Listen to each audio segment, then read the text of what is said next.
ان الحمد للہ نحمده ونستعینه ونستغفره ونعوذ باللہ من شرور انفسنا ومن سیئات اعمالنا من يهده الله فلا مضل له ومن يضلل فلا هادي له واشهد ان لا اله الا الله وحده لا شريك له واشهد ان محمدا عبده ورسوله اما بعد فان خير الحديث كتاب الله وخير الهدي هدي محمد صلى الله عليه واله وسلم وشر الامور محدثاتها وكل محدثة بدعة وكل بدعة ضلالة وكل ضلالة في النار. اعوذ باللہ السمیع العلیم من الشیطان الرجیم من ہمزہ ونفخہ ونفثہ بسم اللہ الرحمن الرحیم رب اشرح لی صدری ویسر لی امری واحلل عقدۃ من لسانی یفقہوا قولی. بسم اللہ الرحمن الرحیم ان اللہ وملائکتہ یصلون علی النبی یا ایہا الذین آمنوا صلوا علیہ وسلموا تسلیما. اللہم صلی علی محمد وعلی آل محمد کما صلیت علی ابراہیم وعلی آل ابراہیم انک حمید مجید. اللہم بارک علی محمد وعلی آل محمد كما باركت على إبراهيم وعلى آل إبراهيم إنك حميد مجيد. اللهم ربنا آتنا في الدنيا حسنة وفي الآخرة حسنة وقنا عذاب النار. لا إله إلا أنت سبحانك إني كنت من الظالمين. حسبنا اللہ ونعم الوکیل. یا حی یا قیوم برحمتک استغیث ولا حول ولا قوة الا باللہ العلی العظیم. ربنا آتنا من لدنک رحمہ وہیئ لنا من امرنا رشدا. آمین. اعوذ باللہ من الشیطان الرجیم. بسم اللہ الرحمن الرحیم. ان تجتنبوا کبائر ما تنہون عنہ، اگر تم ان بڑے بڑے گناہوں سے بچ جاؤ گے جن سے ہم نے تمہیں روکا ہے، نکفر عنکم سیئاتکم، تو باقی سارے گناہ ہم تمہارے ویسے ہی معاف کر دیں گے، محو کر دیں گے. وندخلکم مدخلا کریما، اور ہم تمہیں داخل کریں گے عزت والی جگہ پر، یعنی اللہ نے جو رحمت کا مقام اپنا رکھا ہے جنت. اللہم اجعلنا منہم. آمین. اللہم انا نسألک جنت الفردوس مع النبیین والصدیقین والشہداء والصالحین. آمین.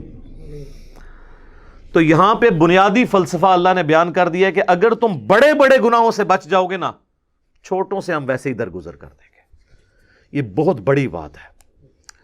اور یہ ٹاپک جو ہے قرآن حکیم میں دو مقامات کے اوپر جو ہے وہ اس انداز میں بیان ہوا ہے کہ جس سے پوری ڈاکٹرن کلیئر ہو جائے گی. ایک مقام یہ ہے، اور ایک پارہ نمبر 27 کے اندر سورۃ النجم کی آیت نمبر ہے 32. وہ آیت بھی میں ساتھ کور کر دیتا ہوں تاکہ آپ کو کراس ریفرنس کے طور پہ یہ پتہ چل جائے. الذین یجتنبون کبائر الاثم، وہ لوگ جو کہ بڑے بڑے گناہوں سے بچ جاتے ہیں، والفواحش، اور بے حیائی کے کاموں سے، الا اللمم، سوائے چھوٹی موٹی چیزیں جو ہو جاتی ہیں، یعنی اس کو اللہ نے خود ہی بینیفٹ دے دیا، چھوٹی موٹی چیزوں کو ہم درگزر کر دیں گے. یہ الا اللمم، چھوٹی موٹی چیزیں. ان ربک واسع المغفرہ، بے شک تیرا رب وسیع مغفرت والا ہے. ہوا اعلم بکم، وہ تو تمہیں اس وقت سے جانتا ہے، اذ انشأکم من الارض، جب تم زمین سے پیدا ہوئے تھے، پھوٹے تھے زمین سے۔ انسان کی جو خوراک ہے وہ زمین سے آتی ہے، اور اسی خوراک کا جوہر ہے جو اللہ تعالیٰ نے مرد و عورت کے تعلق کے ساتھ پیدائش کا ذریعہ بنایا ہے۔ اس لیے الٹیمیٹلی ہر انسان بھی زمین سے ہی ہوگا۔ یہ ہے اس کے اندر باریکی۔ وَإِذْ أَنْتُمْ أَجِنَّةٌ فِي بُطُونِ أُمَّهَاتِكُمْ، اور وہ اس وقت بھی تمہیں جانتا ہے جب تم ایک جنین کی شکل میں، ایک ایمبریو کی شکل میں رحم مادر میں تھے، ماں کے شکم میں تھے، وہ اس وقت سے تمہیں جانتا ہے۔ یعنی اللہ تعالیٰ سے کون سی انسان کی چیزیں چھپی رہ سکتی ہیں؟ فَلَا تُزَكُّوا أَنفُسَكُمْ، تو مت کہا کرو اپنے آپ کو کہ میں بڑا پرہیزگار اور نیک ہوں۔ هُوَ أَعْلَمُ بِمَنِ اتَّقَىٰ، وہ خوب جانتا ہے کہ کون کتنا متقی ہے۔ اللہ کہہ رہے زمین سے جب تم اگے تھے، سر یہ اللہ ہی ڈیٹا رکھ سکتا ہے کہ زمین سے جو گندم اگنی ہے، یہ گندم کس نے کھانی ہے، اور باقی چیزیں جو انسان استعمال کرتا ہے، اس سے پھر وہ جو قطرہ بننا ہے منی کا اور مرد و عورت کا جو ملاپ، پوری کی پوری چیزیں، یعنی بالکل جسے کہتے ہیں نا بنیاد تک اللہ تعالیٰ کے علم میں ہے۔ تو اللہ تعالیٰ کو کوئی اپنے نیکوکاری کا احسان نہیں جتا سکتا۔ اللہ کو پتہ ہے کون کتنا نیک ہے۔ تو اس میں بھی آیا الا اللمم، ہم جو باریک چیزیں ہیں نا اس میں نہیں پڑیں گے۔ اگر موٹی موٹی چیزوں سے بچ لیا، لیکن اب وہ موٹی چیز میں ساتھ بے حیائی کو بھی ذکر کر دیا، یعنی بے حیائی اتنی موٹی تھی کہ اسے موٹی چیز میں سے بھی نکال کے الگ سے بیان کیا۔ ان تجتنبوا کبائر ما تنہون عنہ نکفر عنکم سیئاتکم وندخلکم مدخلا کریما، بڑے بڑے گناہوں سے بچو گے تو چھوٹے گناہوں سے ہم درگزر کر دیں گے اور تمہیں عزت کے مقام میں داخل کریں گے۔ یہاں پہ یہ فلسفہ بیان ہوا ہے کہ اللہ تعالیٰ کے لیے جو سینسٹیو ایریا ہے نا وہ بڑے بڑے گناہ ہیں، چھوٹے گناہوں سے وہ درگزر فرما دے گا۔ یعنی چھوٹے گناہ کی معافی مانگنے کی بھی ضرورت نہیں پڑے گی، وہ خود بخود آٹومیٹکلی نیک اعمال سے معاف ہوتے جائیں گے۔ یہ مطلب ہے اس کا۔ بڑے گناہ تو معافی مانگنے سے اور آئندہ اس گناہ کو نہ کرنے کا پکا عہد کرنے سے معاف ہوں گے، لیکن چھوٹے گناہ نیکیوں سے آٹومیٹکلی دھل جائیں گے۔ اس کانٹیکسٹ میں ایک آیت ہے جو اس فلسفے کو سپورٹ کرتی ہے، وہ ہے سورہ ہود کی آیت نمبر 114۔ وَأَقِمِ الصَّلَاةَ طَرَفَيِ النَّهَارِ وَزُلَفًا مِّنَ اللَّيْلِ، اور نماز کو قائم رکھو دن کے دونوں کناروں پر اور رات کے حصوں میں بھی۔ دن کے دونوں کناروں کے اوپر جو نماز ہے وہ اس کنارے پہ فجر ہے اور دوسرے کنارے پر ظہر اور عصر ہے، اور مغرب اور عشاء چونکہ غروب آفتاب کے بعد ہوتی ہے وہ رات کی نماز ہے۔ ان نمازوں کو مضبوطی سے پکڑ لو۔ ان الحسنات یذہبن السیئات، بے شک نیکیاں برائیوں کو مٹا دیتی ہیں۔ یعنی یہ نماز پڑھنا آٹومیٹکلی گناہوں کو معاف کر دے گا۔ ذالک ذکریٰ للذاکرین، یہ تو ہے نصیحت ان لوگوں کے لیے جو نصیحت حاصل کرنا چاہیں، یہ ان کے لیے ہے۔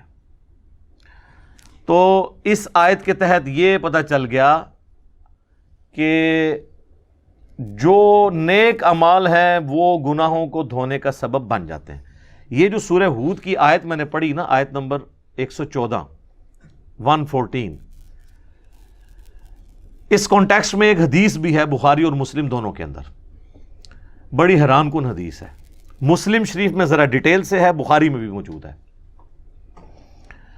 کہ ایک صحابی اللہ کے محبوب صلی اللہ علیہ وآلہ وسلم کے پاس حاضر ہوتے ہیں اور کہتے ہیں یا رسول اللہ، آج مجھ سے ایک ایسا گناہ ہو گیا ہے، آپ مجھے پاک فرما دیں۔ آج میں نے مدینہ شریف کے کنارے پر، یعنی شہر سے باہر گاؤں ایریا میں، ایک عورت کو گلے لگا لیا، لیکن میں نے اس کے ساتھ کوئی اور تعلق قائم نہیں کیا، یعنی وہ جو انٹر کورس والا، باقی میں نے اس کے ساتھ اس طرح کا معاملہ کیا، تو اب میرے لیے کوئی معافی تو نبی صلی اللہ علیہ وآلہ وسلم نے خاموشی اختیار کر لی. جب وہ جانے لگا تو نبی علیہ السلام نے اسے واپس بلایا.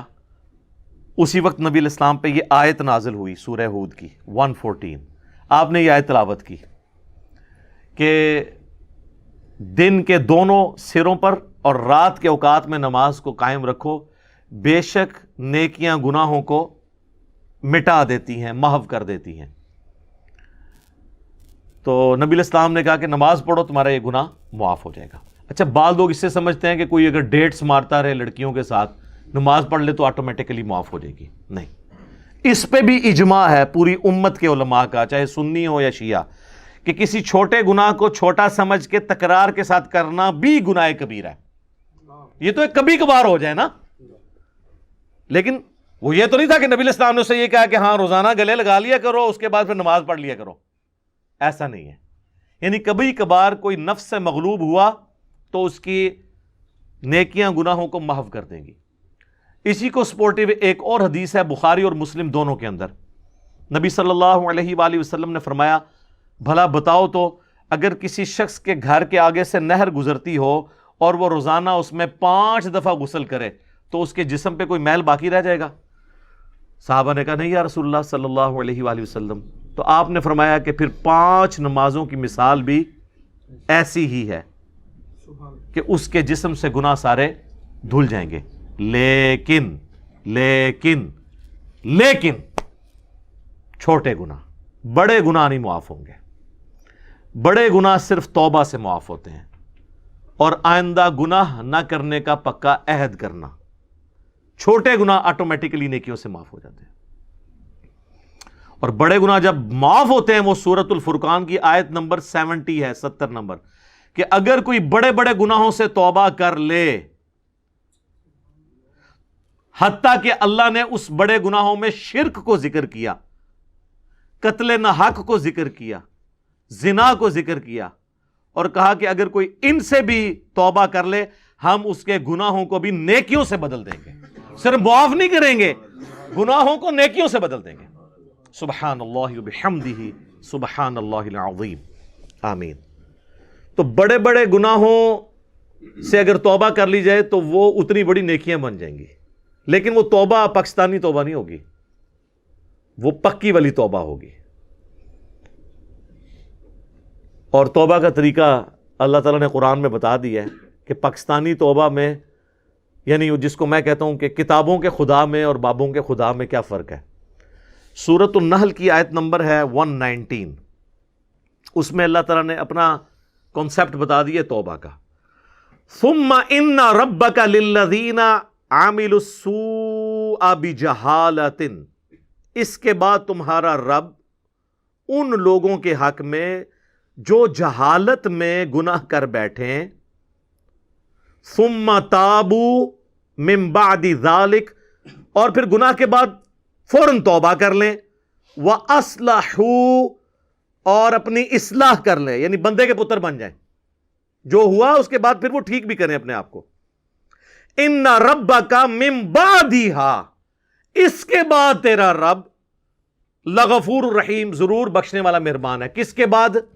جو توبہ کرے، رجوع لائے اللہ کی طرف اور اپنے آپ کو سدھار لے، پھر میں اس کو معاف کروں گا. خالی استغفار کی تسبیح پھیرنے سے معافی نہیں ہوگی. یہ ہے کنسپٹ قرآن کا.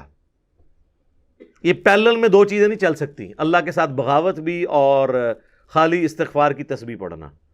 تو یہ کنسپٹ اللہ تعالیٰ نے توبہ کے حوالے سے کلیئر کر دیا. اب آ جائیں اس طرف جو میں نے کہا کہ کبیرہ کبیرہ گناہوں سے اگر بچ جائیں تو چھوٹے معاف ہو جائیں گے. اس کو سپورٹیو ایک اور حدیث ہے جو صحیح مسلم میں ہے، وہ ڈسائسو حدیث ہے.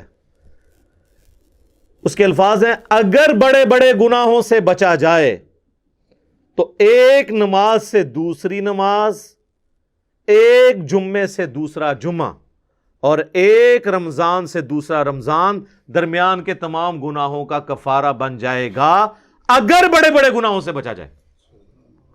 اب یہ نہیں ہے کہ ادھر سے ایک جمعہ پڑا ادھر سے ایک جمعہ اور درمیان والے معاف، نہ، کیونکہ اس کے الفاظ ہیں اگر بڑے گناہوں سے بچا جائے. تو مجھے بتائیں نماز چھوڑنے سے بڑا گناہ کون سا ہو سکتا ہے؟ صحیح مسلم میں حدیث ہے بندے کے کفر اور ایمان کے درمیان، شرک اور اسلام کے درمیان فرق نماز ہے. لہٰذا جو نماز چھوڑتا ہے تو ایک جمعے سے دوسرا جمعہ درمیان کے گناہوں کا اس کا کفارہ نہیں بنے گا. ایک رمضان سے دوسرا رمضان درمیان کے گناہوں کا کفارہ نہیں بنے گا. ایک نماز سے دوسری نماز درمیان کے گناہوں کا کفارہ نہیں پڑے گی کہ اگر کوئی کہے جی میں فجر پڑھ لوں اور ادھر سے عشاء پڑھ لوں درمیان والی معاف ہو جائے. نہیں. جامعہ ترمذی میں حدیث ہے، شقیق تابعی کہتے ہیں کہ صحابہ کرام نماز چھوڑنے والے کے علاوہ کسی کی تکفیر نہیں کرتے تھے. جو نماز نہیں پڑھتا تھا اس کو وہ کافر سمجھتے تھے. یہ پاکستان کے شناختی کارڈ میں بے نمازی مسلمان ہے، اللہ کے ہاں بے نمازی مسلمان نہیں ہے. جامعہ ترمذی میں حدیث ہے جس نے جان بوجھ کے نماز چھوڑ دی اس نے کفر کیا. اور جان بوجھ کے چھوڑنے سے مراد یہ نہیں کہ بندہ کہ جی میں بڑا مصروف ہوں، نہیں. بخاری و مسلم دونوں میں حدیث ہے کہ اگر کوئی شخص بھول جائے یا سویا ہوا ہو تو جیسے ہی اسے یاد آئے یا وہ اٹھے تو نماز پڑھ لے. اور پھر نبی علیہ السلام نے وہ آیت تلاوت کی سورہ طٰہٰ کی، وَأَقِمِ الصَّلَاةَ لِذِكْرِي، اور میری یاد کے لیے نماز کو قائم رکھنا. تو نبی علیہ السلام نے فرما دیا کہ وہ جو جان بوجھ کے یہ ہے کہ ایک بندہ جاگ بھی رہا تھا اور بھولا ہوا نہیں تھا اور اس نے نماز چھوڑ دی، وہ مارا گیا. ایک اور چیز ہو سکتی ہے کہ کوئی مجنون ہو جائے، جو صحیح بخاری میں مولا علی کا قول ہے تعلیقاً کہ 3 لوگوں سے قلم اٹھا لیا گیا ہے، چھوٹے بچے سے، پاگل سے اور سوئے ہوئے شخص سے، یہاں تک کہ وہ جاگ جائے. تو یہ حدیث مرفوع بھی ہے، نبی علیہ السلام سے بھی مولا علی نے نقل کی ہے، سنن ابن ماجہ میں بھی ہے، ترمذی میں بھی. بخاری میں امام بخاری سے چیپٹر کی ہیڈنگ میں لے کے آئے ہیں. اس کانٹیکسٹ میں جو سیدنا عمر کے پاس ایک دفعہ ایک مقدمہ کسی پاگل کے بدکاری کرنے کا آیا تھا تو مولا علی نے کہا تھا کہ اس کے اوپر سزا جاری نہیں ہوگی کیونکہ اس کا ذہنی توازن درست نہیں ہے. تو پاگل کوئی ہو گیا ہے، سویا ہوا ہے، بھول گیا ہے تو پھر معاملہ الگ ہے، ورنہ آپ نے نماز پڑھنی ہے. اور نماز چھوڑنے کی معافی جو ہے وہ نیک اعمال سے نہیں ہوگی کیونکہ یہ تو فرض ہے، اسی طریقے سے باقی جو فرائض ہیں. تو یہ گناہ کبیرہ کے حوالے سے کانسیپٹ کلیئر ہو گیا. یہ کبیرہ اور صغیرہ کی بحثیں تو ساری علمی ہیں. ادروائز صحیح مسلم میں حدیث ہے، عبداللہ ابن مسعود کہتے ہیں نبی صلی اللہ علیہ وآلہ وسلم سے بھی انہوں نے مرفوع کیا اس حدیث کو کہ مؤمن کے لیے چھوٹا سا گناہ بھی ایسا ہے جیسا کہ اس کے سر پہ کسی نے پہاڑ رکھ دیا ہے، گویا اس پہ گرا چاہتا ہے. اور منافق کے لیے بڑے سے بڑا گناہ بھی ایسا ہے گویا ناک پہ مکھی بیٹھی تھی اس نے اڑا دی. تو وہ اس کو سینسٹیو ہی نہیں ہوگا اس معاملے میں، جس کو ہم پنجابی میں کہتے ہیں کہ عقل نہ ہوئے تے موجیں ہی موجاں، عقل ہوئے تے سوچیں ہی سوچاں. جس کو عقل نہیں ہے تو وہ موج ہی مارے گا نا، وہ تو کپڑے بھی اتار کے پھیرے گا تو وہ ریلیکس کرے گا، لیکن کوئی عقل مند آدمی تو اپنے کپڑے اتار کے نہیں پھیر سکتا. ہاں کوئی بزرگ ہو تو وہ پھیر سکتا ہے، مجذوب. تو اس کا بھی وہ کہتے ہیں کہ جی انہاں تو قلم اٹھے ہے، تو سیدھی طرح کون پاگل نے قلم اٹھے ہے، مجنون، مجذوب، شطحیات، پنجابی بونگیاں. تو آپ دیکھ لیں کتنے ننگے پیر ہیں، ہمارے کتنے پرائم منسٹر ہیں جو وہ ان ننگے پیروں کے پاس جا کے بیٹھتے تھے اور جا کے ان سے تھاپڑے مرواتے تھے. ان سارے پیروں کو کہے نا پاکستان کا قرضہ اتار دیں نا، بجلی پوری کر دیں. پرائم منسٹر تو ظاہر ہے جڑی جماعتاں انہوں نے جی بننا ہے نا کسی نے، ٹھیک ہے نا. تو یہ ساری کہانیاں ہیں اور یہ سارے ان کے پاس پہنچے ہوتے ہیں. یہ ہماری یعنی قوم کی ایز اے قوم جہالت ہے. تو اللہ تعالیٰ نے گناہ کبیرہ کے حوالے سے بتا دیا. اب آخر میں اگر میں لسٹ کا ذکر کروں، یہ ایک تلخ چیز تھی جو میں نے اس آیت کے کانٹیکسٹ میں آخر میں رکھی ہے کہ یہ ہماری بدقسمتی کہہ لیں کہ اکثر گناہ جو ہمیں معلوم ہیں وہ سب کے سب کبیرہ گناہ ہی ہیں، ان میں کوئی گناہ چھوٹا گناہ نہیں ہے. ہم ان کو چھوٹا سمجھ رہے ہوتے ہیں. اگر آپ کو یہ سارے گناہوں کی لسٹ چاہیے نا تو بخاری مسلم کے حوالے سے مشکات المصابیح میں اگر آپ چلے جائیں نا تو مشکات کے شروع ہی میں پہلی جلد کے اندر آپ کو ایک چیپٹر ملے گا گناہ کبیرہ کا بیان. چونکہ یہ کمبائنڈ فارم میں نوٹس ہیں مشکات، میں اسی لیے بار بار ایمفسائز کرتا ہوں کہ مشکات ضرور لیں. مثلاً پہلی حدیث اس چیپٹر میں وہ بخاری اور مسلم دونوں سے لے کے آئے ہیں کہ عبداللہ ابن مسعود رضی اللہ تعالیٰ عنہ کہتے ہیں کہ نبی علیہ السلام سے کسی نے عرض کیا کہ اللہ کے نزدیک سب سے بڑا گناہ کون سا ہے؟ تو آپ نے فرمایا کہ تم اللہ کا شریک بناؤ حالانکہ اس نے تمہیں پیدا کیا ہے، یعنی شرک سب سے بڑا گناہ. اس نے پوچھا اس کے بعد، فرمایا اس اندیشے سے بچے کو قتل کر دو کہ وہ تمہارے ساتھ کھائے گا. اولاد کو اس لیے سے ایک فیملی پلاننگ ہے وہ الگ چیز ہے، اس کا جواز موجود ہے، اس میں میری ویڈیوز ریکارڈ ہے. ایک یہ کہ پریگنینسی آئیڈینٹیفائی ہو گئی ہے اور آپ بچے کو قتل کر دیتے ہیں یا بچوں سمیت خودکشی کر لیتے ہیں، جو پاکستان میں خبریں اکثر آتی رہتی میڈیا میں. اس نے عرض کیا اس کے بعد تو فرمایا اپنی پڑوسی کی بیوی کے ساتھ بدکاری کرنا. بدکاری تو کسی کے ساتھ بھی کرنا برا ہے، لیکن پڑوسی کا چونکہ حق ہے اس لیے اس کو ذکر کیا. پھر نبی صلی اللہ علیہ وآلہ وسلم نے سورۃ الفرقان کی آیت تلاوت کی، والذین لا يدعون مع اللہ الہا آخر ولا يقتلون النفس التي حرم اللہ الا بالحق ولا يزنون. جو میں نے شروع میں بھی حدیث کا ذکر کیا تھا کہ حدیث میں 3 بڑے گناہ بیان ہوئے. اگلی حدیث امام بخاری لے کے آئے ہیں جو مشکات والے امام نے نقل کی ہے کہ نبی علیہ السلام نے فرمایا اللہ کے ساتھ شریک بنانا، والدین کی نافرمانی کرنا، کسی کو ناحق قتل کرنا اور جھوٹی قسم اٹھانا کبیرہ گناہ ہے. دیکھ لیں یہ بھی کبیرہ ہے.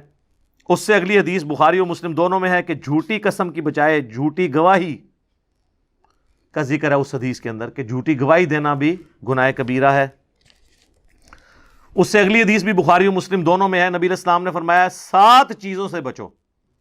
پوچھا کہ کون سی؟ فرمایا اللہ کے ساتھ شرک کرنا، جادو کرنا، قتل کرنا، سود کھانا، یتیم کا مال کھانا، میدان جنگ سے پیٹ پھیر کر فرار ہونا اور پاک دامن عورتوں پر تہمت لگانا. یہ 7 بھی جناب کبیرہ گناہ ہے.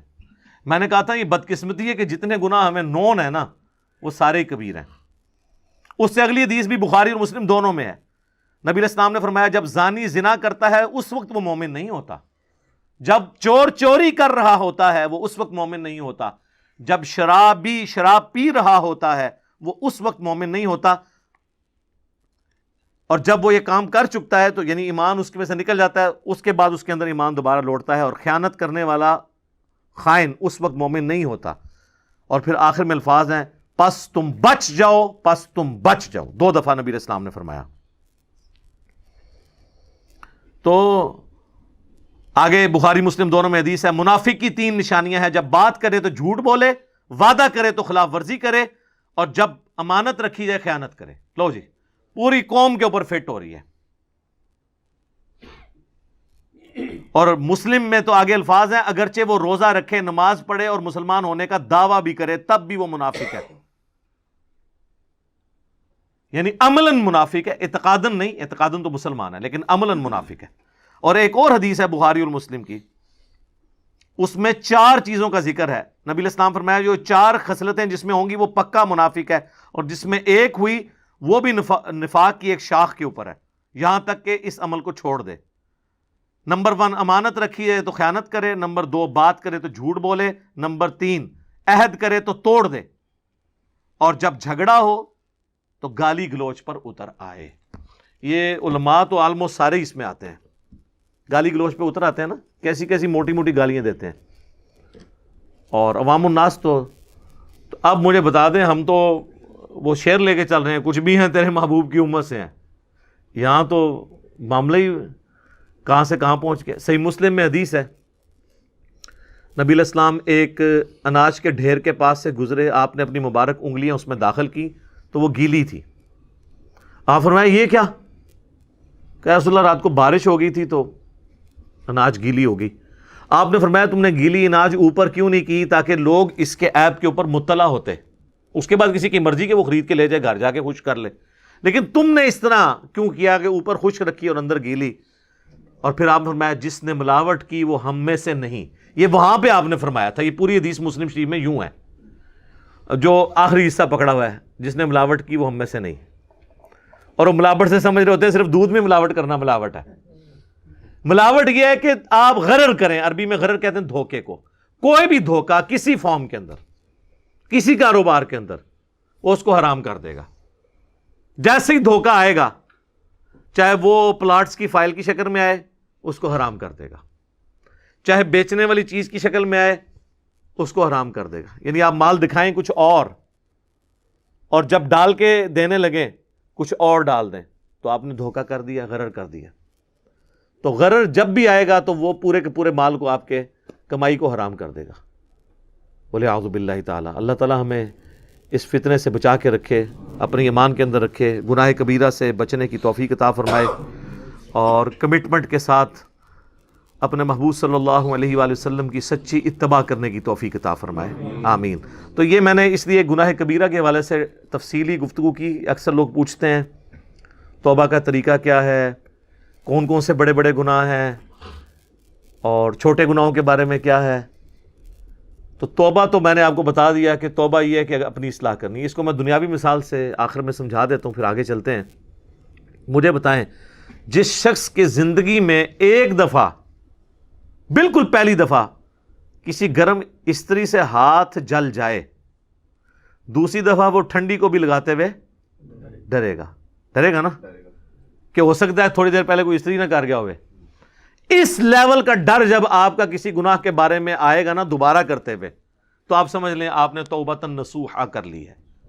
یا ایھا الذین آمنوا توبوا الی اللہ توبۃ نصوحا، ایسی توبہ کرو جو آگے کو نصیحت ہو جائے۔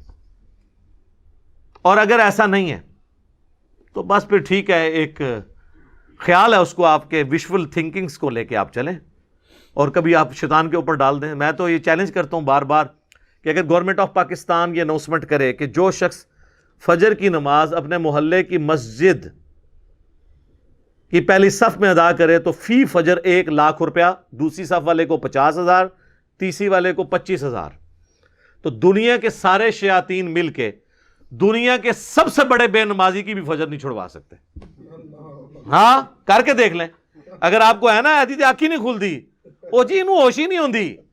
ہم نے ان لوگوں کو بھی اپنے آفس میں دیکھا ہے کہ جن کو ہوش ہی نہیں ہوتی تھی، لیکن جب انہوں نے کبھی کسی آفیشیل ٹور پہ دوسرے ملک جانا ہوتا تھا تو اللہ کے فضل سے وہ تہجد کے وقت اٹھے ہوتے تھے۔ ٹھیک ہے، تو یہ سب کے سب بہانے ہیں۔ پھر کہتے ہیں دعا کریں توفیق مل جائے۔ آج تک ہمیں کسی نے نہیں کہا کہ جی دعا کریں، ارادہ ہے گھر جا کے رات کا کھانا کھانا ہے، توفیق مل جائے، نہیں، وہ کھانا ہوتا ہے۔ آج تک کسی نے ٹوائلٹ جانے سے پہلے کہا جی دعا کریں، مطلب ایک بڑا مشکل کام میں کرنے جا رہا ہوں، ہے تو مشکل کام ہے سر، پیشاب بند ہو جائے تو نہیں کھلتا، آپریشن ہوتا ہے، تو مہربانی کریں ذرا دعا کریں کہ اللہ تعالیٰ عزت سے یہ پیشاب میرا نکلوا دے، نہیں، وہ ارادہ ہوتا ہے۔ سارے کی ساری یہ دعائیں توفیقیں نیک اعمال کے بارے میں، کیونکہ وہ کرنے نہیں ہوتے۔ یہ بات ہے اصل میں، جو ہم نے سر کام کرنا ہوتا ہے نا۔ آج تک کبھی ہوا ہے کہ کوئی شخص، ہمارے باوجداد میں بھی رپورٹ ہوا ہو، کوئی شخص مسجد میں نماز کے لیے گیا ہو تو شیطان دروازے پہ آ کے فزیکلی کھڑا ہو جائے، آج تنوں میں مسجد ہی نہیں وڑن دینا، نہیں۔ اور یہ بھی نہیں ہوگا کہ اذان ہو اور آپ کے پاؤں آٹومیٹکلی مسجد کی طرف چل پڑیں، یہ بھی نہیں ہوگا، ورنہ تو جنت اور جہنم کا کنسیپٹ ختم ہو جائے گا۔ یہاں اللہ نے اختیار دے دیا، انا ہدیناہ السبیل اما شاکرا و اما کفورا، ہم نے تو ہدایت کا راستہ واضح کر دیا ہے، چاہو تو شکر گزاری کی روش اختیار کرو، خواہ نہ شکری کی۔ اچھا، لیکن اس سے یہ بات نہ سمجھ لیجئے گا کہ اللہ کو کوئی پرواہ نہیں ہے، ٹھیک ہے وہ گناہگاروں کو بھی بخش دے گا، مجرمین کو بھی بخش دے گا، اور نیکوکاروں کو تو اس نے بخشنا ہے، نہ، اس طرح نہیں ہے۔ اور اکثر لوگ کہہ رہے ہوتے ہیں او جی اللہ نے ساڑی نمازاں نہیں چاہیے دیا، استغفر اللہ، یہ بات آپ کیوں بولتے ہیں؟ یہ آپ کس کو بول رہے ہوتے ہیں؟ مطلب میری نماز تو نہیں کو پڑھ رہا نا، تو مجھے کیوں سنا رہے ہو؟ جس کی پڑھ رہے ہو اس کو سناؤ، اللہ کی پڑھ رہے ہو نا۔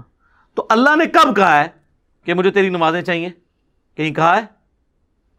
اللہ کہتا ہے تمہیں تمہارے لیے نمازیں چاہیے، اللہ نے تو کبھی کہا ہی نہیں کہ مجھے چاہیے۔ اس فلسفے کو اللہ تعالیٰ نے سورہ الزمر میں بیان کیا ہے، مسئلہ تقدیر بھی حل کرنے والی یہ آیت ہے، اور سارے مسئلے، یہ اکثر لوگ کہتے ہیں نا جو کچھ ہو رہا ہے نا جی اللہ کی مرضی سے ہی ہو رہا ہے جی، یہ اکثر آپ سنتے ہوں گے کہ دنیا میں جو کچھ ہو رہا ہے نا جی اللہ کی مرضی سے ہو رہا ہے۔ نہیں سر، ایسے نہیں ہے۔ اللہ کی مرضی سے نہیں ہو رہا، اللہ کی اجازت سے ہو رہا ہے۔ اللہ کی مرضی ہے یہ کہ لوگ زنا کریں، اجازت ہے کہ کر لو، یہ نہیں ہوگا کہ جسم پہ فالج گرے، لیکن آخرت میں چھوڑوں گا نہیں۔ شراب پینی ہے پی لو، چمڑی اتار دوں گا آخرت میں۔ یہ نہیں ہوگا کہ شراب کی بوتل پکڑو تو ہاتھ پہ فالج گر پڑے، ایسے نہیں ہوگا۔ اجازت ہے، نیکی کرنی ہے کرو، برائی کرنی ہے کرو، مرضی نہیں ہے۔ مرضی یہی ہے کہ پیغمبروں کا راستہ اختیار کرنا ہے۔ یہ فلسفہ جو ہے نا سورہ زمر میں بیان ہوا ہے، آیت نمبر 7۔ سر یہ 7 نمبر آیت تو آپ سارے اپنے قریبی لوگوں کو سنائیں، اپنے آفیسز میں سنائیں، اپنے دوستوں کو، گھر والوں کو۔ ان تکفروا فإن اللہ غنی عنکم، دیکھو اگر تم اللہ کا کفر کرو گے، ناشکری کی زندگی گزارو گے، تو یاد رکھنا اللہ بے پرواہ ہے، اللہ کو کوئی فرق نہیں پڑے گا۔ لیکن اس کا یہ مطلب بھی نہیں ہے کہ اللہ کو نہیں فرق پڑا تو اللہ تعالیٰ چھوڑ دے گا، نہیں۔ وَلَا يَرْضَى لِعِبَادِهِ الْكُفْرِ، لیکن میں کبھی راضی نہیں ہوں اس بات پہ کہ کوئی میری ناشکری کرے، میری نافرمانی کرے، میرا کفر کرے۔ وَإِن تَشْكُرُوا يَرْضَهُ لَكُمْ، اور اگر تم شکر گزاری کی روش اختیار کرو گے، یعنی اللہ کے تابع فرمان رہو گے، تو یہ اللہ تعالیٰ تم سے پسند کرتا ہے۔ وَلَا تَزِرُ وَازِرَةٌ وِزْرَ أُخْرَى، کوئی جان دوسری جان کا بوجھ نہیں اٹھائے گی، ہر شخص نے اپنے اعمال کا جواب دہ خود ہونا ہے۔ ثُمَّ إِلَىٰ رَبِّكُمْ مَرْجِعُكُمْ، اس کے بعد تمہیں لوٹ کر تمہارے رب کی طرف جانا ہے۔ فَيُنَبِّئُكُمْ بِمَا كُنتُمْ تَعْمَلُونَ، پھر وہ تمہیں خبر دے دے گا جو کچھ تم دنیا میں اعمال کیا کرتے تھے۔ إِنَّهُ عَلِيمٌ بِذَاتِ الصُّدُورِ، بے شک وہ تو سینوں کے چھپے ہوئے رازوں کو بھی جاننے والا ہے۔ اللہ اکبر۔ یار اللہ سے کون بھاگ سکتا ہے؟ میرے بھائی آپ اپنی داڑھیوں سے، پگڑیوں سے، نمازوں سے، تسبیحوں سے دنیا کو دھوکہ دے سکتے ہیں، قانون کو چکمہ دے سکتے ہیں، اللہ سے بھاگ کے کہاں جائیں گے؟ اللہ تو اتنا باریک بین ہے کہ جن لوگوں کی نماز، حج، زکوٰۃ بھی لکھے ہوں گے نا قیامت والے دن، فرشتوں نے نیکیوں کے ڈھیر لگائے ہوں گے، اللہ 0 سے ملٹیپلائی کر دے گا۔ اللہ سے بڑا ڈر لگتا ہے سر، اللہ بڑا ڈاڈا جائے۔ ہاں اللہ والے بن جاؤ تو اللہ سے زیادہ کوئی شفیق نہیں ہے، لیکن اللہ کے نافرمان ہیں تو سر اللہ بڑا ڈاڈا جائے۔ مسلم شریف میں حدیث ہے سب سے بڑی 3 نیکیاں کون سی ہو سکتی ہیں؟ تینوں نیکیوں کے بارے میں نبی علیہ السلام نے کہا کہ یہ کرنے والا بھی جہنم میں چلا جائے گا۔ نمبر 1 آپ نے فرمایا قیامت والے دن اللہ تعالیٰ ایک شہید کو اٹھائے گا اور پوچھے گا میں نے تجھے اتنا کچھ دیا، اچھی صحت دی، تو نے میرے لیے کیا کیا؟ وہ کہے گا یا اللہ جان سے قیمتی کون سی چیز تھی تیرے لیے دے دی۔ تو اللہ تعالیٰ فرمائے گا تو نے جان اس لیے دی کہ لوگ تجھے بہادر کہیں، تو دنیا نے تیری بڑی تعریف کی، تو دنیا سے اپنا اجر لے چکا ہے، میرے ہاں کوئی اجر نہیں، اوندھا منہ کر کے جہنم میں۔ فرشتوں نے اسے شہید لکھا ہوا ہے، اللہ نے کہا نا، آپ اپنی نیکیوں سے فرشتوں کو بھی دھوکہ دے سکتے ہیں۔ فرشتے تو ظاہری مال کو لکھیں گے، ہاں جی یہ ہے، تو یہ حساب کتاب تو بس اس خانہ پوری ہے، اصل میں تو اللہ تعالیٰ خود حساب کرنے والا ہے۔ اللہم حاسبنی حسابا یسیرا، آمین۔ پھر اللہ تعالیٰ ایک سخی کو بلائے گا کہ اتنا مال دیا تھا تو نے کیا کیا؟ وہ کہے گا یا اللہ جو بھی مجھے جگہ ملتی تھی نا کہ یہاں پہ تو نے خرچ کرنے کا کہا، میں نے کوئی جگہ نہیں چھوڑی کہ وہاں پہ خرچ نہ کیا ہو۔ اللہ تعالیٰ فرمائے گا تو نے اس لیے خرچ کیا کہ لوگ تیری تعریف کریں کہ یہ بڑا سخی ہے، تو دنیا میں تیری بڑی تعریف ہوتی تھی، میرے ہاں تیرے لیے کوئی اجر نہیں ہے، اوندھا منہ کر کے جہنم میں۔ پھر قرآن کے قاری کو بلایا جائے گا، اللہ تعالیٰ کہے گا میں نے تجھے قرآن دیا تھا، تو نے میرے لیے کیا کیا؟ کہے گا یا اللہ میں نے اتنے لوگوں کو قرآن سکھایا، قرآن کی تعلیم دی۔ اللہ نے فرمایا یہ اس لیے کہ لوگ تجھے قاری کہیں، تو دنیا میں تیری بڑی تعریف ہوئی، تیرے نام سے پہلے بھی 8 دمیں ہوتی تھی، بعد میں بھی 10 دمیں لگتی تھی، یہ میں اس کی تشریح کر رہا ہوں۔ پھر لوگ کہتے ہیں نہیں دیسی تو لکھے ہی نہیں سی ہوا، دیسی اتنا کوئی نہیں لکھا ہوتا، وہ آپ کڑنا ہوتا ہے بچوں، کیونکہ قرآن پرانا نہیں ہوتا۔ قرآن اگر نبی علیہ السلام کے زمانے میں بات ہو رہی ہے نا سورۃ الانفال میں کہ اپنے جو گھوڑے ہیں وہ جہاد کے لیے تیار رکھو، تو آج گھوڑوں کو ہم میزائل میں اور ایئر کرافٹس کی فارم میں اس کو ترجمے اور تشریح میں بیان کریں گے، ہمیں یہ کوئی گلا نہیں کرے گا یہ قرآن میں گھوڑے لکھیا سی تسی یہ کیوں بیان کیتا ہے؟ تو تسی کھوتے نہ بنو، اپنی عقل بھی استعمال کرو، وہ تو ڈاکٹرن ہوتی ہے۔ اللہ تعالیٰ اس کو اوندھا منہ کر کے جہنم میں پھینکے گا۔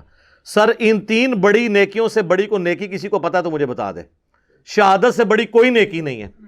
سب سے قیمتی چیز اللہ کو دے دینا، جان. اللہ کی راہ میں مال لوٹانا. قرآن میں نماز کے ساتھ آلموسٹ ہر جگہ انفاق فی سبیل اللہ کا حکم آیا. اور تیسرا قرآن کی تعلیم. وہ تو سر بخاری میں حدیث ہے، تم میں سب سے بہتر وہ جو قرآن سیکھے اور سکھائے. ان تین نیکیوں سے بڑی کوئی نیکی پاسبل نہیں ہے، لیکن زیرو سے ملٹیپلائی، کیونکہ اللہ کے لیے نہیں کی. مسند احمد میں حدیث ہے، جس نے دکھلاوے کے لیے روزہ رکھا اس نے شرک کیا، جس نے دکھلاوے کے لیے نماز پڑھی اس نے شرک کیا، اور جس نے دکھلاوے کے لیے صدقہ کیا اس نے شرک کیا. کی نیکی ہو گیا شرک. یہ کیا بات ہوئی؟ نماز کیسے شرک ہو گئی؟ نماز تو اللہ کی ہوتی ہے، پڑھی بھی اللہ کے لیے، لیکن دکھانے کے لیے کسی کو. ہمارے ایک ایکس پریزیڈنٹ تھے نا، مجھے ان کی پالیسی سے تو بہت اختلاف ہے، جنرل ضیاء الحق، لیکن ایک مذہبی آدمی تھے. ان کی وجہ سے ہماری فوج کے اندر کافی ریفارمز آئیں، اور یہ بہت بڑا احسان ہے ان کا پاکستانی فوج کے اوپر، ورنہ ان سے پہلے کی فوج اور آج کی فوج میں بڑا فرق ہے. اب آپ کو مذہب کا رنگ غالب نظر آئے گا ہماری فوج کے اندر. اور جب فوج سے لوگ ریٹائر ہوتے ہیں تو میں تو سب سے زیادہ باقی اداروں کی نسبت ان لوگوں کو دیکھا ہے کہ پریکٹسنگ مسلمان ہیں، کیونکہ موت کو بڑا قریب سے دیکھ لیتے ہیں نا، تو بڑے بڑے لوگوں کی عقل ٹھکانے ہو جاتی ہے. جب اپنے ساتھ آپ شہداء کی لاشیں اٹھاتے ہیں بارڈرز کے اوپر، تو بس انسان کو نظر آتی ہے یار کل تو یہ میرے ساتھ روٹی کھا رہا تھا، آج میں اس کے جسم کے لوتھڑے سمیٹ رہا ہوں. تو سر بڑے بڑے لوگوں کا قبلہ درست ہو جاتا ہے. تو جنرل ضیاء الحق صاحب چونکہ نمازی تھے بڑے پکے، تو ان کے ساتھ جو لوگ ہیں نا، انہوں نے مجھے بتایا کہ جب وہ نماز جاتے تھے لوگ بغیر وضو بھی ساتھ پیچھے کھڑے ہو جاتے تھے، کیونکہ وہ نماز پڑھنے کا تو موڈ نہیں ہوتا تھا، اور وضو تو ایک تردد ہے نا، اور وضو کسی کا چیک تو نہیں ہو سکتا سونگ کہ اس کا وضو ہے یا نہیں ہے. تو وہ اس پر ٹوٹل پورا، جس طرح ہمارے یہاں پہ کئی پولیٹیکل لیڈرز کے لوگ جنازے پڑھنے کے لیے صحافی بھی آئے ہوتے ہیں، اگر آپ ان سے نماز سنیں نماز بھی نہیں آتی اور جنازہ پڑھنے کے لیے آئے ہوتے ہیں، ادھر سوٹیں لگا رہے ہوتے ہیں، ادھر میسیج دیکھ رہے ہوتے ہیں، ساتھ ہی جنازے کی اناؤنسمنٹ، جنازہ پڑھا، نہ ان کو دعا آتی نہ وضو کیا ہوتا ہے، الا ماشاء اللہ. یعنی یہ نا آپ کہ میں ساروں کے لیے بات کر رہا ہوں. تو وہ ساری اس طرح کی جو نمازیں پڑھ رہے ہوتے ہیں وہ تو دکھلاوے کی ہو رہی ہوتی ہے نا، اللہ کے لیے تو ہو نہیں رہی ہوتی ہیں.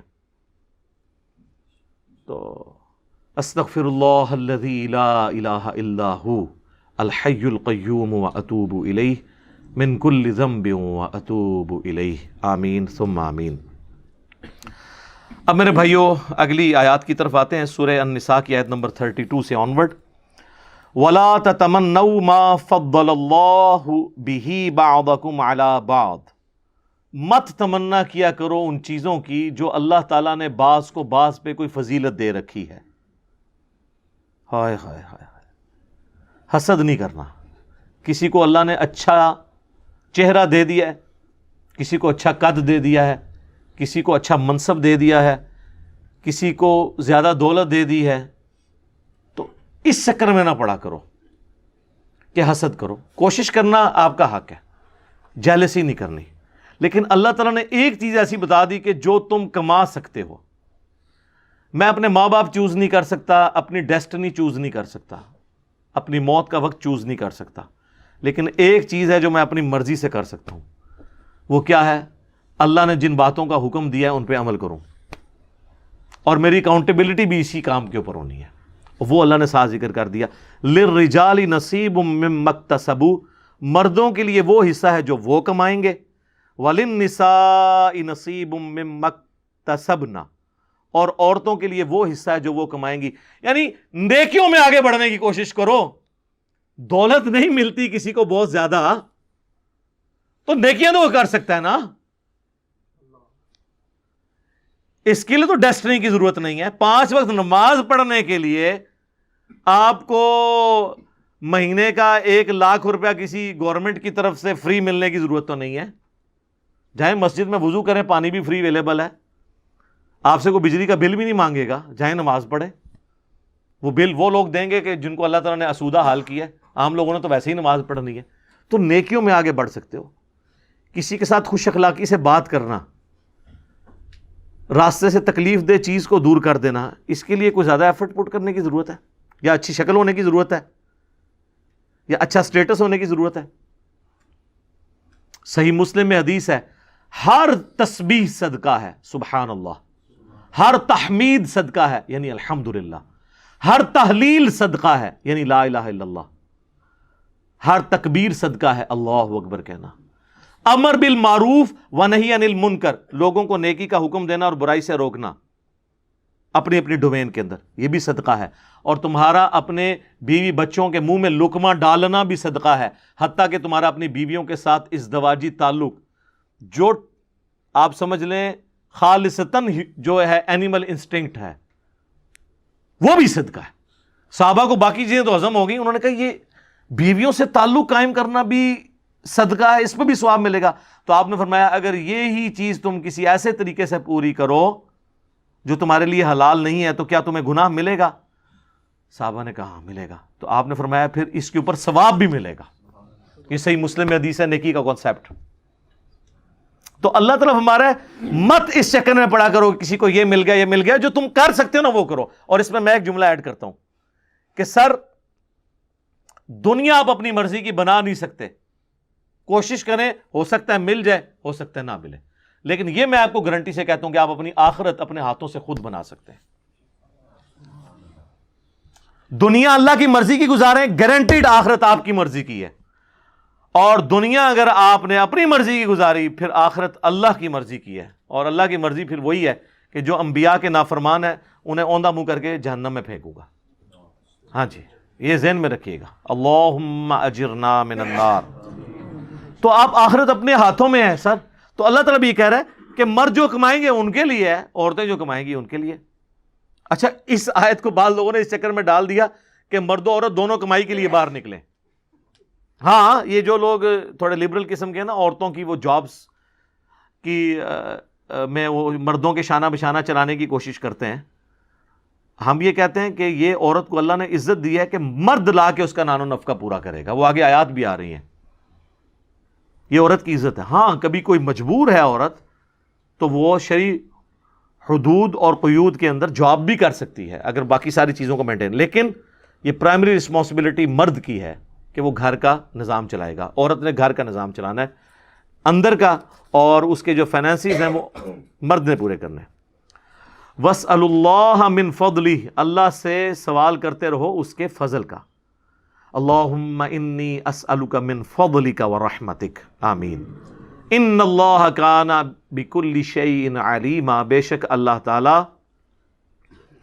ہر چیز کا علم رکھنے والا ہے.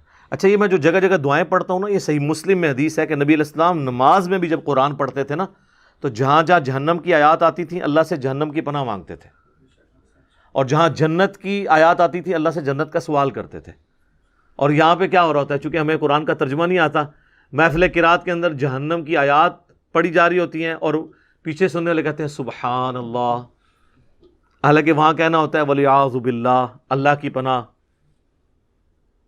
یا اللہم اجرنا من النار. جو ترجمہ تو آتا ہی نہیں ہے. بلکہ وہ اگلے دن مجھے آپ نہیں بلکہ ویڈیو دکھائی تھی، وہ بنگلہ دیش کی تھی. وہاں کی گورنمنٹ نے دیکھیں کیا عقل مندی کی ہے. یہ جو لوگ، آپ کو پتہ نا مردوں کو عادت ہوتی ہے کہ وہ مختلف بلڈنگز کے باہر جو ہے نا وہ پیشاب کرنا شروع کر دیتے ہیں. مرد کے لیے تو کوئی اس طرح کا ایشو نہیں ہوتا. تو آپ بھی یہاں دیکھتے ہیں جگہ جگہ لکھا ہوتا ہے دیکھو گدھا پیشاب کر رہا ہے، تو تاکہ لوگ پیشاب نہ کریں، لوگ پھر بھی کرتے ہیں. تو انہوں نے ایسی زبردست اس کی ٹیکنیک جو ہے نا وہ دریافت کر لی کہ انہوں نے وہی عبارت عربی میں لکھ کے لگا دی، قرآن کے سٹائل میں عربی جو ہوتی ہے نا.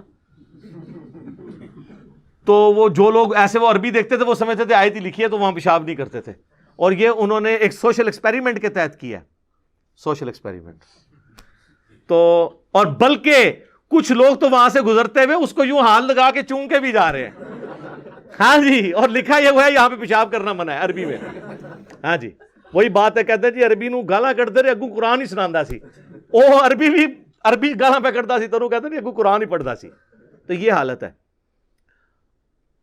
وَلِكُلٍّ جَعَلْنَا مَوَالِيَ مِمَّا تَرَكَ الْوَالِدَانِ وَالْأَقْرَبُونَ، اور ہر ایک کے لیے بنا دیے ہیں ہم نے وارث اس کے مال میں سے وہ جو چھوڑ جائیں اس کے ماں باپ اور قریبی رشتہ دار، جو ہم شروع میں ڈسکس کر چکے ہیں قانون وراثت اسلام کا، کہ جب کوئی مر جائے تو اس کی پیچھے دولت کیسے تقسیم ہوگی.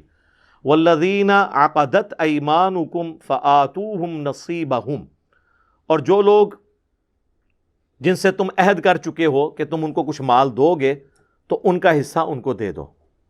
یعنی اللہ تعالیٰ کہہ رہا ہے کہ چاہے وہ وارث بھی نہیں ہے، یعنی کوئی شخص ہے اور وہ اپنے کسی دوست سے کہتا ہے کہ یار مجھے جب اپنے والد کی جائیداد میں سے حصہ ملا نا تو میں تیرا یار کاروبار سیٹ کروا دوں گا، تجھے میں چلو یہ اتنا کر دوں گا. تو اللہ تعالیٰ ہمارا اگرچہ جس کے ساتھ تم نے وعدہ کیا ہے وہ وارث تو نہیں تھا تمہارے ماں باپ کے مال کا، لیکن جب تم نے عہد کیا ہے تو اس کو پورا کرو، اس کے ساتھ حسن سلوک کرو. ان اللہ کان علی کل شیء شہیدا، بے شک اللہ تعالیٰ ہر چیز کو دیکھ رہا ہے، مشاہدہ فرما رہا ہے. اب وہ آیت آ رہی ہے جو عورتوں کے گلے سے بڑی مشکل سے نیچے اترتی ہے، لیکن اگر اس کا پازیٹو پہلو دیکھا جائے تو یہ عورتوں کی عزت افزائی ہے اس آیت کے اندر. وہ سورۃ النساء کی آیت نمبر ہے 34. الرجال قوامون علی النساء، مردوں کو ہم نے حاکم بنایا ہے عورتوں کے اوپر. حاکم کا یہ مطلب نہیں ہے کہ وہ غلام ہے، یعنی مرد اور عورت مل کر ایک خاندانی ادارے کو وجود دیتے ہیں اور اس ادارے کا سربراہ مرد ہے. سر کسی بھی ادارے کا ایک ہی سربراہ ہو سکتا ہے، دو تو ہو ہی نہیں سکتے. وہ تو اللہ تعالیٰ نے سورہ بنی اسرائیل میں فرمایا کہ اگر اللہ کے، سورہ انبیاء میں، اگر اللہ کے ساتھ کوئی اور الہ ہوتا تو زمین و آسمان میں فساد برپا ہو جاتا. ایک وقت میں ایک ہی جو ہے نا وہ مینیجر ہو سکتا ہے. ہاں ڈپٹی مینیجر آپ جتنے مرضی رکھ لیں، جو جی ایم ہے یا مینیجر ہے وہ ایک ہی ہوگا جو پورا اس کو دیکھ کے چل رہا ہوگا. اس اعتبار سے مرد عورتوں پر حاکم ہے. ہیومن ڈگنیٹی میں دونوں برابر ہیں، بلکہ اسلام میں تو بعض اوقات ہیومن ڈگنیٹی میں عورتیں آگے بڑھ جاتی ہیں. صحیح بخاری اور مسلم دونوں میں حدیث ہے، ایک شخص نے عرض کیا اللہ کے محبوب صلی اللہ علیہ وآلہ وسلم، مجھ پہ سب سے زیادہ حق اس دنیا میں میرے قریبی رشتہ داروں میں سے کس کا ہے؟ فرمایا تیری ماں کا. دوسری بار پوچھا، فرمایا تیری ماں. تیسری بار پوچھا، فرمایا تیری ماں. چوتھی بار فرمایا تیرا باپ. یعنی 4 حق میں سے پہلے 3 حق ماں کو. تو یہاں پہ تو عورت آگے نکل گئی. پھر سنن نسائی میں حدیث ہے، جنت تیری ماں کے قدموں کے پاس ہے. یعنی یہ نہیں ہے کہ وہ فزیکلی وہاں پہ، مراد ان کی خدمت سے. تو اب اس پہ باپ رونا شروع کر دے کہ جی عورت آگے نکل گئی. نہیں، ہیومن ڈگنیٹی میں برابر ہے. بعض جگہ پہ مرد کو اللہ تعالیٰ نے کسی معاملے میں اوپر کیا ہے اور کسی جگہ پہ عورتوں کو. خیر یہ ایک ڈیٹیل ٹاپک ہے، میری یوٹیوب پہ ایک ویڈیو ہے، تمام شادی شدہ اور غیر شادی شدہ لوگ وہ ویڈیو ضرور دیکھیں. وومنس رائٹس ان اسلام، انگلش میں لکھیں گے نا آپ، یا عورتوں کے حقوق. تو اس میں ایک اسلامی بہن کا سوال آیا تھا، اس کے جواب میں نے گفتگو کی تھی، ساری احادیث اس حوالے سے، قرآن کی آیات ڈسکس کی تھی. اس کی وجہ سے کافی مرد مجھ سے ناراض ہیں کہ ایک مردوں کے حقوق پہ بھی کوئی ویڈیو ریکارڈ کروائیں. تو چلیں یہ آج ہو گئی نا کہ مردوں کو اللہ نے عورتوں پر حاکم بنایا ہے. لیکن حاکم کا مطلب ہے کہ ان کی خالی پریویلیجز نہیں ہیں، رسپانسبلٹیز ڈال دی ہیں. یہاں پہ کوئی حاکم بنتا ہے وہ سمجھتا ہے کہ میں اب یہ سارے میرے غلام ہیں. حاکم کا تو مطلب ہے وہ پھنس گیا. امریکہ میں آپ دیکھ لیں وزراء کے لیے سیکٹری کا لفظ استعمال کرتے ہیں. وہ انہوں نے لفظ ہی ایسا ڈیوائز کیا کہ کسی دماغ میں خمار چڑھے ہی نہ، تو کسی کو چڑھتا بھی نہیں. وہاں پہ جوڈیشری بھی آزاد ہے. تو یہاں اللہ تعالیٰ فرما رہا ہے مرد عورتوں پر حاکم ہے، بما فضل اللہ بعضهم علی بعض، اس فضیلت کی وجہ سے جو اللہ ہی نے بلٹ ان بعض کو بعض پہ دی ہے. وَبِمَا أَنفَقُوا مِنْ أَمْوَالِهِمْ، اور بسبب اس کے کہ وہ اپنی عورتوں پہ مال بھی تو خرچ کرتے ہیں. یعنی عورتوں کی خدمت کرنے کی وجہ سے مردوں کا درجہ ہے. یہ بھی اسپیکٹ ہے نا سوچنے کا. مردوں کا درجہ یہ ہے کہ اپنی عورتوں کی خدمت کریں. یہاں تو میں صرف بتایا جاتا ہے نا ماں باپ کی خدمت کریں، اور ماں باپ بتاتے ہیں کہ جی ہماری خدمت کرو، اور بیویاں کہتی ہیں ہماری خدمت کرو، ماں باپ کو چھوڑ دو. ہر کوئی اپنے اپنے حق کی بات کرتا ہے. تو اللہ تعالیٰ فرما رہا ہے کہ عورتوں پر چونکہ ان کے خامند خرچہ کرتے ہیں، اس وجہ سے بھی ان کو ان کے اوپر پرائورٹی حاصل ہے. جان کی امان پاؤں تو عرض کروں کہ آپ بھی تو اپنے علماء پہ خرچہ کرتے ہیں، لیکن حاکم وہ بنے ہوئے ہیں. ہونا تو چاہیے کہ وہ آپ ان کو اگر پوچھیں بھرے مجمع میں کہ سر یہ ایسے کیوں ہیں، تو وہ آپ کو جواب دہ ہوں، نہ کہ یہ کہیں کہ آپ ذرا کمرے میں تشریف لیں. یہ تو نہیں ہونا چاہیے نا. تقریراں کر دو باہر، سوال پوچھو تو کہتے ہیں اندر. تو اللہ تعالیٰ فرما رہا ہے کہ چونکہ وہ خرچ کرتے ہیں تو یہ ایک اللہ تعالیٰ نے ان کو، اور اللہ نے فرمایا یہ ہم نے بعض کو بعض پہ فضیلت دی ہے. تو یہ اللہ کو کوئی چیلنج نہیں کر سکتا، یہ مورل لاز اللہ کے بنائے ہوئے ہیں. اور ان انٹینشنلی پوری دنیا ان قوانین کو مانتی ہے، چاہے جتنا مرضی ڈھنڈورا پیٹے. مثلا آج تک کبھی اولمپکس کی گیمز کے اندر آپ نے مردوں کی دوڑ عورتوں کے ساتھ دیکھی ہے؟ مردوں کی ہاکی کی ٹیم کا میچ عورتوں کی ہاکی کی ٹیم کے ساتھ دیکھا ہے؟ عورتوں کا عورتوں کے ساتھ ہوتا ہے نا. کیوں؟ سر یہ سب مانتے ہیں کہ وہ ون سائیڈڈ ہو جائے گا، عورت کمزور ہے مرد کے مقابلے پہ. تو یہ تو سب مانے میں ہے. اور جب اسلام یہ بات کرتا ہے، کہتے ہیں اسلام عورت کے حقوق چھینتا ہے، وہ لوگ یہ اسلام کے اوپر تان کر رہے ہیں جنہوں نے عورت کو کموڈٹی بنایا ہوا ہے. بلیڈ کے اشتہار میں بھی عورت دکھاتے ہیں. عورت کو انہوں نے ایک کموڈٹی کے طور پر، نمائشی طور پر کوئی عزت نہیں ہے. دیکھ لیں اولڈ ایج ہومز بنے ہوئے ہیں یورپ میں اور امریکہ کے اندر. یہاں تو جو عورتیں بوڑھی ہوتی ہیں تو خاندان میں ان کی رسپیکٹ بڑھ جاتی ہے. اس طرح کی عزت کہاں ملے گی؟ تو اسلام نے تو عورت کو عزت دی ہے. عورت کی یہ عزت ہے کہ آپ اسے جو ہے وہ بے پردہ کر کے تو پبلک کے سامنے پیش کرنا شروع کر دیں. یہ تو اس کو ایک کموڈٹی بنانے والی بات ہے. اور ہمارے لوگ بھی متاثر ہو جاتے ہیں ون سائیڈڈ بات سن کے. میں کہتا ہوں جی سب کانٹیننٹ کی جو عورتیں ہیں نا جی، یہ تو ملکہ برطانیہ وہ لائف نہیں انجوائے کر رہی جو یہ کر رہی ہیں. اس طرح کے مخلص مرد تو ملتے ہی نہیں کسی کو. اس لیے آپ دیکھتے ہیں نا آئے دن فیس بک پہ باہر سے عورتیں یہاں شادی کرنے کے لیے آئی ہوئی ہیں، اور یہاں پہ بھی پھر بعض لوگ اس کو مس یوز بھی کر لیتے ہیں. ادھر تو مخلص عورتیں بھی مل جاتی ہیں اکثریت، اور مرد بھی. اور یہ ساری ہمارے ریلیجن کی برکت ہے. یہاں پہ عزت ہے، ٹھیک ہے، رسپیکٹ ہے، خاندانی سسٹم ٹوٹا نہیں ہے. تو یہ اللہ تعالیٰ ہمارا یہ ہم نے فضیلت دی ہے. اور میں نے بتایا یہ مانی تو سب نے ہوئی ہے. ٹھیک ہے، وہ کہتے ہیں جی فلاں عورت آپ دیکھیں وہ اتنے مردوں کو پیچھے چھوڑ گئی. سر ایک آدھ سے نہیں ہوتا یہ طریقہ. گورے پھر اپنے آپ سے خود سیکھیں. جب انالیسس کیا جاتا ہے نا تو پھر آپ نے ڈیٹا اکٹھا کرنا ہوتا ہے، اور ڈیٹا اکٹھا کرنے کے بعد آپ نے ایک رزلٹ پہ پہنچنا ہوتا ہے کہ میجورٹی کیس میں کیا ہوتا ہے. وہ کہتے ہیں جی وہ ہمارے محلے میں ایک بابا ہے جو جوانی سے سگریٹ پی رہے تھے، وہ 80 دا ہویا ہے جی، انہوں کوئی بیماری نہیں. انج نہیں، 100 بابے 80 سال کے نکالیں جو بچپن سے سگریٹ پی رہے ہوں تو آپ کو پتا چلے گا وہ ایک ہی 80 تک پہنچے، باقی سارے 60 سے پہلے ایکسپائر ہو گئے.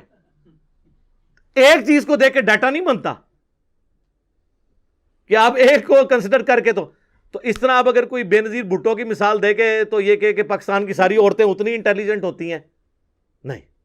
اوور آل عورت جو ہے وہ اپنے، قرآن میں تو یہاں تک ہے اس کے اوپر بھی لوگ اعتراض کرتے ہیں. سورہ زخرف میں اللہ تعالیٰ نے فرمایا کہ یہ اللہ کے لیے بیٹیاں تجویز کرتے ہیں، جبکہ عورت کو تو اللہ نے ایسا بنایا کہ وہ جھگڑے کے وقت اپنی گفتگو بھی صحیح طریقے سے کنوے نہیں اگلے کو کر سکتی.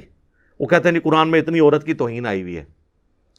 سر بے نظیر سے زیادہ کانفیڈنٹ لیڈی میں نے نہیں دیکھی. مجھے کئی سینئر آرمی کے آفیسرز نے بتایا کہ باقی پرائم منسٹرز کا تو ہمیں نہیں پتا، لیکن جب بے نظیر پرائم منسٹر تھی نا تو ہم پوری اپنی وہ پریزنٹیشن تیار کر کے آتے تھے، اور اس کی اتنی یاداشت تھی کہ وہ جب پریزنٹیشن دیکھتی تھی نا تو کہتی تھی 3 سلائڈ پیچھے جاؤ، فلاں جگہ یہ کامہ غلط ڈالا ہوا ہے، یہاں پہ اسپیلنگ غلط ہے، اس کا اس کے ساتھ ربط نہیں بن رہا.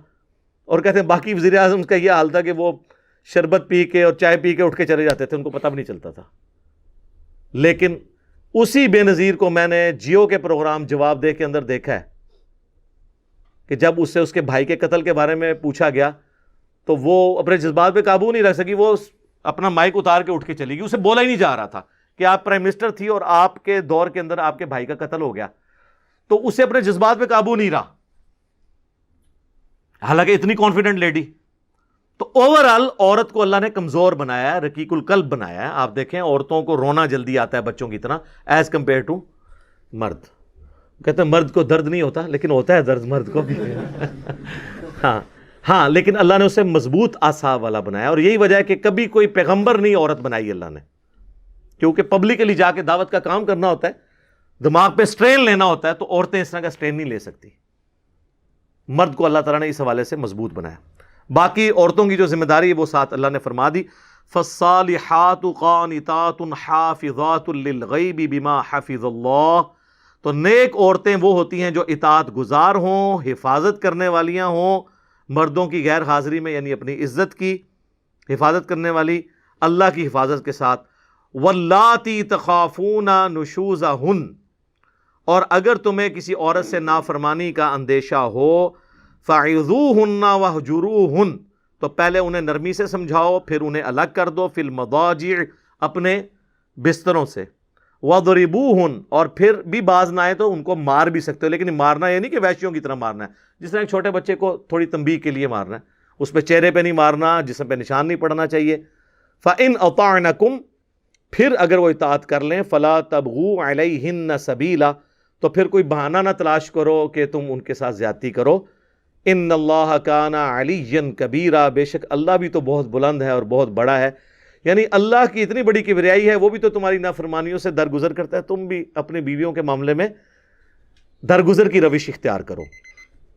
اس کانٹیکسٹ میں بخاری و مسلم دونوں میں حدیث ہے، نبی علیہ السلام نے فرمایا کہ عورت کو اللہ تعالیٰ نے آدم کی ٹیڑھی پسلی سے پیدا کیا ہے، اسے سیدھا کرنے کی کوشش نہ کرو ورنہ توڑ بیٹھو گے، اور اسے توڑنا، اسے طلاق دینا ہے. تم اس سے نفع حاصل کرو، ٹالریٹ کرو. صحیح مسلم میں حدیث ہے، کوئی بھی اپنی بیوی سے مومنہ سے بغض نہ رکھے. مسلم شریف میں ایک اور حدیث ہے کہ دنیا برتنے کی جگہ ہے اور سب سے بہترین دنیا کا سرمایہ نیک بیوی ہے. ٹھیک ہے، یہ تو کئی حدیثیں مجھے فی البدی یاد ہیں، اب ٹائم مکمل ہو چکا ہے. وہ جو وومنز رائٹس ان اسلام جو میری ویڈیو ہے وہ آپ ضرور دیکھیں، میں نے ان سارے ایشوز کو اس میں ڈسکس کیا ہے، اور کافی ساری باتیں کرنے والی ہیں، لیکن اب ٹائم مکمل ہو چکا ہے. پھر انشاءاللہ تعالی زندگی رہی تو اگلی کلاس کے اندر آگے سے سٹارٹ کریں گے. اللہ تعالیٰ سے دعا ہے جو حق بات میں نے کہی اللہ تعالیٰ ہمارے دلوں میں راسخ فرمائے. اگر جذبات میں میرے منہ سے کوئی غلط بات نکل گئی تو اللہ تعالیٰ ہمارے دلوں سے ہی اسے محو کر دے، دھو دے، ہمیں معاف بھی فرما دے. ہمیں کتاب و سنت کی تعلیمات پر عمل کر کے دوسرے بھائیوں تک پہنچانے کی توفیق عطا فرمائے. سبحانک اللہم وبحمدک، اشہد ان لا الہ الا انت، استغفرک واتوب الیک، وما علینا الا البلاغ المبین. جزاکم اللہ خیرا.